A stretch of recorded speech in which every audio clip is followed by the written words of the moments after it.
In Tripoli and all this, the army leader in Tripoli, he's a guy that was in Qaeda, and we have arrested him and we forgive him, but now he is now leading the operation. So now you are fools because you have lost to those traitors, because you were fools.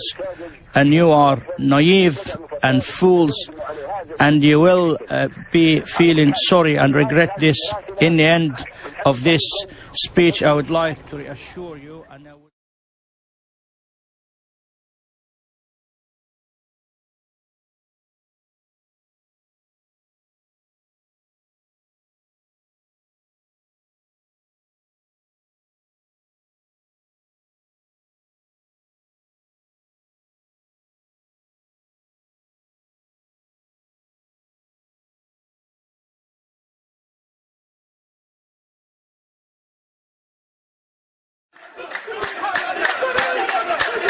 Prisoners in Tripoli celebrate their impending release.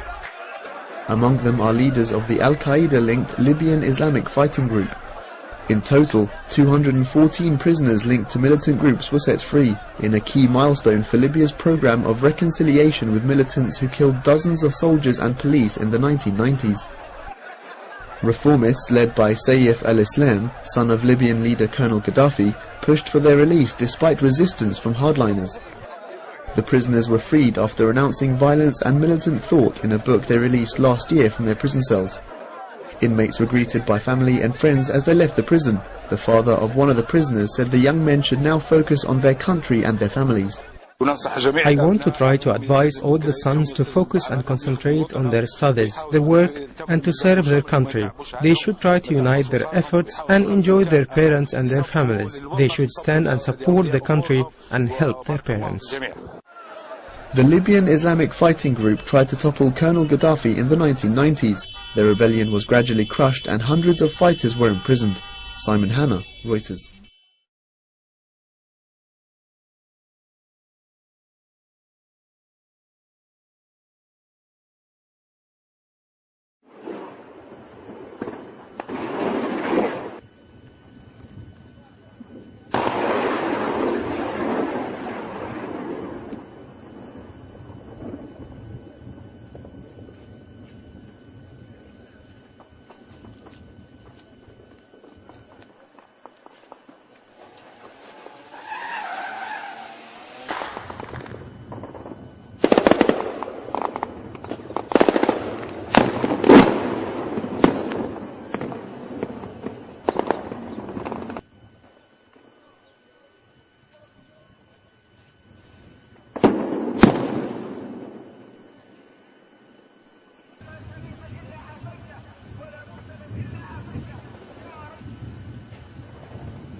Rebel leaders say Tripoli is now under their control, but still pockets of resistance remain.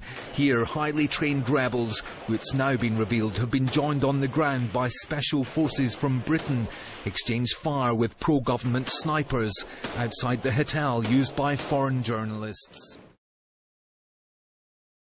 Gaddafi's spokesman, Musa Ibrahim, claims that he's safe and well, and at an undisclosed location in Libya. But rebels say they've cornered the dictator in an apartment building in Tripoli. There's been intense fighting around two buildings in the heart of the city, but no confirmation that he's actually there. The Foreign Secretary, William Hague, spoke earlier to Sky News. To bring matters to a conclusion, to show people in Libya that there really has been a change, that there's no chance whatever of Colonel Gaddafi returning, then his capture is very, very important to that. And of course, we would also ideally like to see him brought to justice. He has been indicted by the International Criminal Court, and of course we want to see him face justice. Libyans will have to make up their own minds about what happens to him.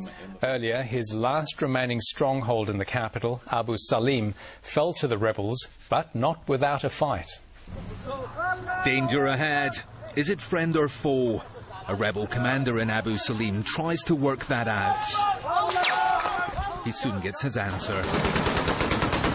For more than an hour, the two sides exchanged fire. Small arms supplemented by the big guns. And rocket-propelled grenades. Abu Salim was a Gaddafi stronghold. Some of the rebels believed he or his sons were holed up here. The ferocity of the battle adding to their suspicions. But a later sweep of the area throws up nothing. With the rumour mill as to Gaddafi's whereabouts in overdrive, the rebels find themselves chasing ghosts.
After two staff were shot outside. This doctor doesn't flinch as an explosion goes off nearby. We need scrub nurse, we need technician for X-ray, we need everywhere. One father has watched his son's wounds turn gangrenous because they're What happened here at the Abu Salim hospital over the past 4 days is one of the most terrible incidents of this entire revolution. Doctors have come in from across Tripoli to help out. We were told that, like the doctors, we'd have to wear surgical masks inside for our own safety. The hospital staff here all ran away days ago because of the fighting. But seriously injured people kept on being brought in, dozens of them, perhaps as many as 100 altogether. And here they died of their injuries, entirely untreated. The stench of death is overpowering, far too strong for the feeble efforts of this volunteer with his air freshener. The floor is thick with blood.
but not everyone's happy.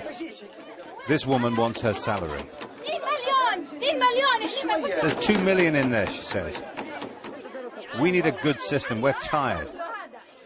Everyone else queuing at the bank, all state employees, want to get paid, but her impatience angers the men.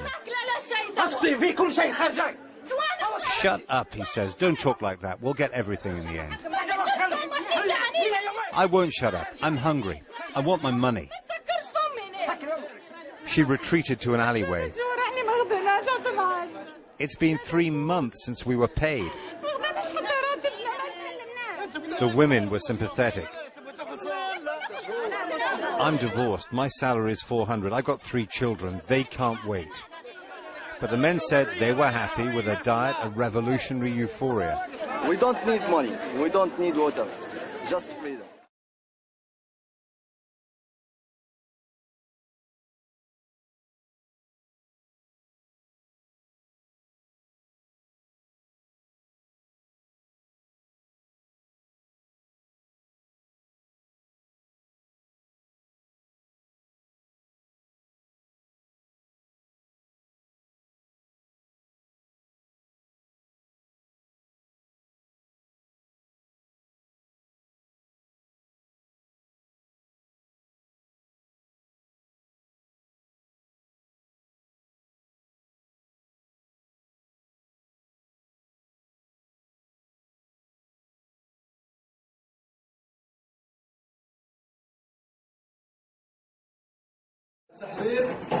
ودخلنا من ضمن مجموعة زنتان. احنا الآن في قلب طرابلس في مبنى السفارة القصرية.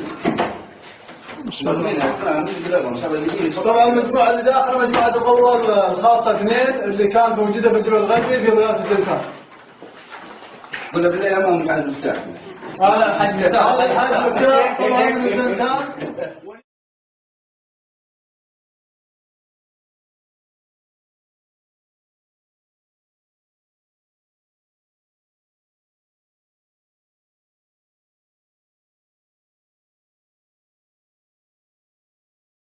الوضع الأمني بأن تبقى معنا حيث أنت أم يكفي ذلك لأن هناك خطر أمني مثلا؟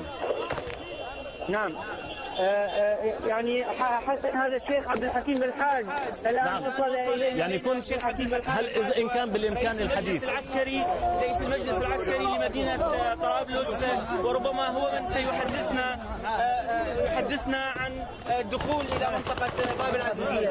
الشيخ عبد الحكيم كيف دخلتم في الدخول إلى منطقة باب العزيزية؟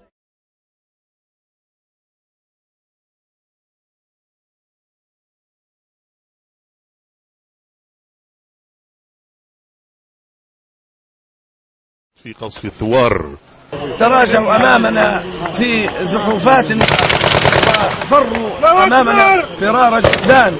الآن المعركة يا إخواننا، نحن الآن نوجه نداءنا إلى أهالينا في طرابلس وإلى كافة الثوار.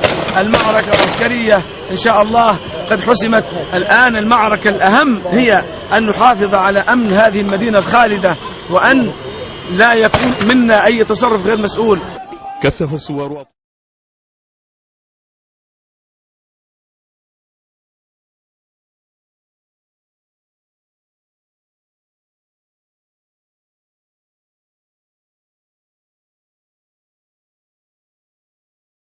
But the Libyan government insists the real criminals are those who back the uprising.